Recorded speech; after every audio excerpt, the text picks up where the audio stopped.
今天来到了法国西南方的一个大城镇，这里是波尔多。它这里呢，曾经被沦为英国的殖民地啊，一直到了15世纪之后，法国才把这一块失去的领土给夺回来。那现在呢，它也是成为了非常重要的一个港口之一，而且啊，在波尔多这个地方，它有产量了所有的法国90% 的红酒。那我们今天会带大家逛一下整个波尔多的市区。我们先从这条最热闹的街上这边开始走起吧。现在我们在这边呢，就是波尔多的老城区的地方，看一下他们这边的建筑呢，全部都是这样文艺复兴后的建筑风格，非常的古典。这个就是法国的建筑的特色。之前我们在罗马尼亚呢，有一区它称为小巴黎，看起来就是跟那一区的建筑风格是差不多的，难怪是称为小巴黎，因为就是仿照着法国的建筑艺术。看一下，在这条街上那么多人，我们还没有到巴黎，就已经看到满满的人潮了。看来到巴黎的时候会不得了啊！波尔多大剧院是在17世纪的时候所建立的这间美丽的剧院，这也是被誉为是欧洲最美丽的歌剧院之一。可能是要到里面看歌剧的时候，才可以感受到它的漂亮的建筑吧。我们在大厅这边是还好，感受不太出来。那它也是被列为法国最美的歌剧院之一。有来这边，不妨来这边听个歌剧，看一场表演，就可以感受到这个美丽的歌剧院了。那我们从旁边这边走过来呢，就会看到了这间雄伟的建筑了。这个就是波尔多的大教堂，它是这种哥德式以及巴洛克式建筑的风格。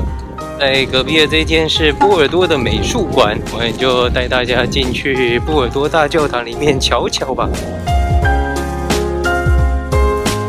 在波尔多大教堂呢，这是建立于13到16世纪，一间哥德式的宏伟的大教堂。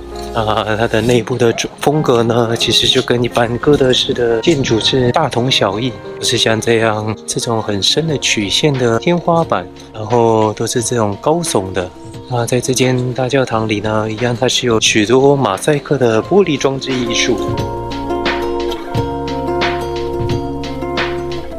现在来到这边呢，这里就是波尔多的旧市政厅。它这边呢是只有每星期3跟星期5才有开放让大家参观，然后是要有跟着导游一起来参观的。我们今天来的时间不巧，刚好是星期4，就没有机会带大家进去看看了。那我们再往下一个景点前进吧。现在来到这边呢，这里是波尔多的大钟门，建立于15世纪末的时候。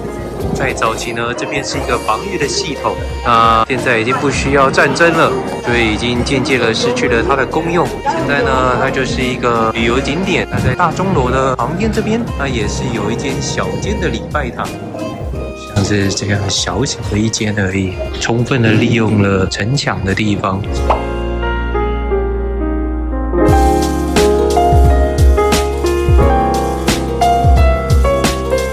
那我们现在来到了最南方这边呢，这里是圣米歇尔大教堂，也是一个哥德式的大教堂，那也是在法国南部最大的一间大教堂，它是建立在14到16世纪末的时候。就在它的后方这边呢，有一幅巨大的这种玫瑰玻璃装置艺术。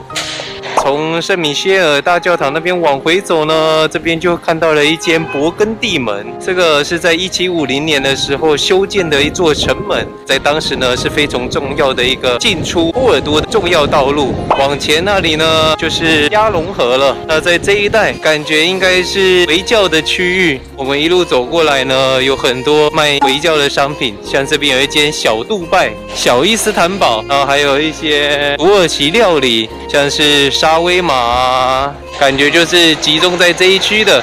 沿着这个围墙走呢，它除了有刚刚的钟楼以外，还有勃艮门。那我们再来到这一处呢，就是凯约门。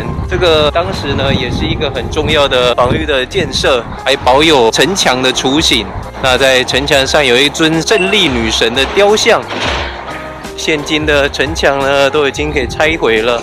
可以看得到，这边是原本城墙的构造，现在就只有保留城门口的这个部分。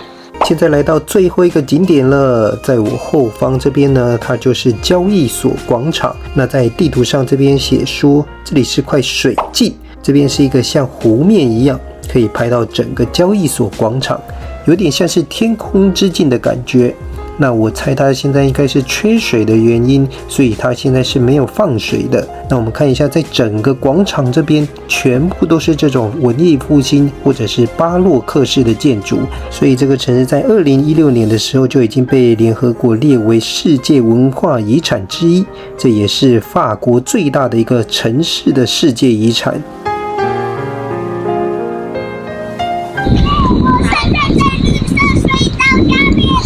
那我们回到车博附近了。这是在19世纪末的时候所建立的吉伦派特派的纪念碑，法国大革命时吉伦派特派的政党以及党员，纪念他们当时候在法国大革命被处决。在底下的这些马匹呢，它是象征的谎言以及无知。在纪念碑的上方，这里还有一位自由女神的雕像。纪念碑旁边这边呢，也有一个跳蚤市场。我们现在来的时间已经有点晚了，跳蚤市场都已经关得差不多了。如果是在周末的时候前往波尔多这边呢，在胜利女神的雕像旁边这边就有一处非常大的跳蚤市场。那我们今天的影片就在这边做结尾咯。